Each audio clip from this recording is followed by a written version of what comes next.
Is there really a Venezuelan gang presence? Really a Venezuelan gang issue in Colorado? This video, we're going to get to the bottom of that, and we're going to answer another question that this is bringing up. Stay tuned. Residents at an Aurora apartment complex are speaking out against the narrative that their buildings are being taken over by a Venezuelan gang. They say it isn't true. Yeah, and we've been reporting on this story for weeks. Just in the last hour, we heard from people living at the Edge at Lowry Apartments. Da miedo salir, ya que, o sea, se están refiriendo directamente a todo el condominio que viven gangas, que viven bandas, y eso no es así, eso es totalmente falso. Es totalmente falso, acá viven personas buenas, viven padres de familia. Sí hay, o sea, siempre sí va a haber delincuencia, siempre sí va a haber cosas malas, pero no en su totalidad, no en la mayoría.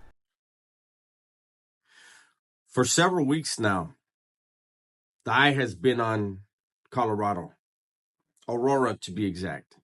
The spotlight has been on Aurora, Colorado. A lot of rumors have been created because of Aurora, Colorado. But as we see from that clip, the media has been there, the local media, they can't find anything. You see a citizen was talking, a resident there, and he's in fear. What happened to the responsibility of the media?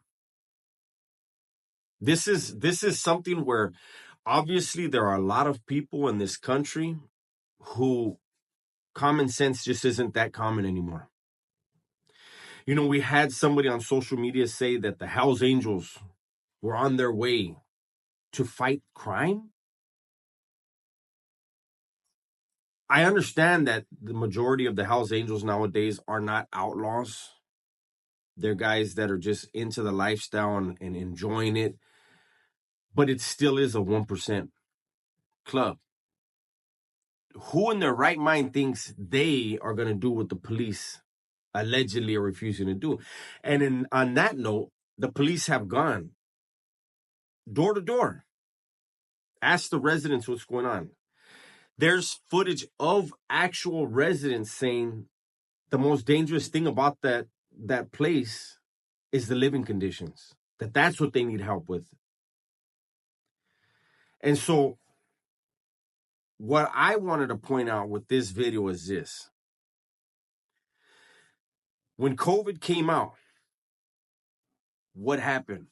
What happened to Asian people in America? Asian Americans, newly arriving immigrants, people in the Bay Area in California, people in New York, people in Atlanta, Asians. They were being attacked because of a virus, because of reporting by media. And people are going to say, oh, well, that's Trump, well, that's it. Don't report it. Why report it? Because look at what happened. There was a man that was slashed. His face was slashed on a subway. People lost their lives. People were assaulted, women, elderly. That's what my concern is with this here. And here's the bigger concern.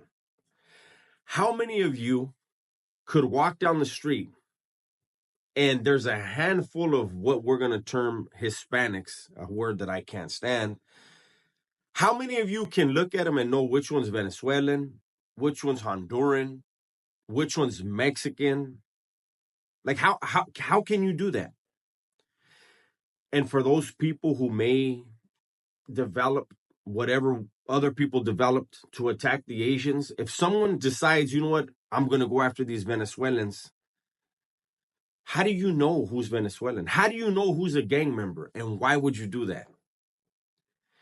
This frenzy was created by social media and mainstream media, and in both cases, neither one of them was doing their homework. This local news, they went, they saw it, there's nothing there. But they're only reporting locally. My advice to anyone, whenever stories like this break, small town, something happened, go to the local news. It's right, it's in your phone. It's on your computer. It's simple. It takes 3 minutes, 2 minutes. And you check it out and say, oh man, nothing's going on. This was created for a purpose. What the purpose is, I have no idea. I have no clue. But I really feel like if people can't wrap their heads around reality, there's going to be people that get hurt. And there's going to be people that didn't have it coming. Do I think there are gang members there? Absolutely. Aurora has a history of gang violence going back to the 70s. Venezuelans weren't there in the 70s. At least not this Venezuelan gang that they're saying, Tren de Aragua. They weren't there. Are there Venezuelan gang members there? There probably are. That sensational footage where there's a guy with a rifle and a guy with a handgun and they're knocking on a door. For people, the average person, they see that and they're going to freak out. Me being a former crook, former gang member, ex-convict, someone who lived the criminal life, I wasn't blown away by the video because they were knocking on the door. They had weapons, they had guns, rifles. They had a gun and a rifle. They didn't kick the door down. They knocked on the door. And when the person opened the door, they walked in, they stepped in. One person stepped in and they were discussing something with somebody and they stepped back out. That to me looks more like it was somebody that they know, maybe a friend of theirs, and they were telling them, hey, man, there's something going on outside. Maybe something like that. But it didn't at all strike me as it was a shakedown, that people were being extorted. I didn't get that feeling. But I see how with a media, a news organization, a news agency just putting out that video without any knowledge of what was going on in the video, they're allowing other people to draw conclusions. That's something you learn in prison. Never allow anyone to draw their own conclusions. It could be very deadly. And in this case, it still could be. Gunnar and I have made several videos on this topic. We've gone live on this topic. And there are people still saying, there was a comment this morning, somebody felt let down that the Hells Angels are just letting this happen. Why is it the Hells Angels or anyone else's responsibility to go to an apartment complex where nothing is happening and just make a bunch of noise? I don't know the agenda, but there is one.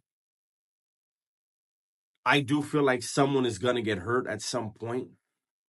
Someone who isn't all there is going to decide they are going to be the Cape Crusader. They are going to be the vigilante and they're going to save the neighborhood. That's irresponsible. And if that happens, if people are attacked, then social media, mainstream media should be held accountable. Their irresponsibility, the fact that they want to put out a sensational story for views, if it leads to violence, they should be held accountable. That's my video for today. Hopefully you guys enjoyed it. Everybody, please be safe, be smart, and tell the ones you love that you love them. And let's use a little bit of common sense, all right? I'm out of here.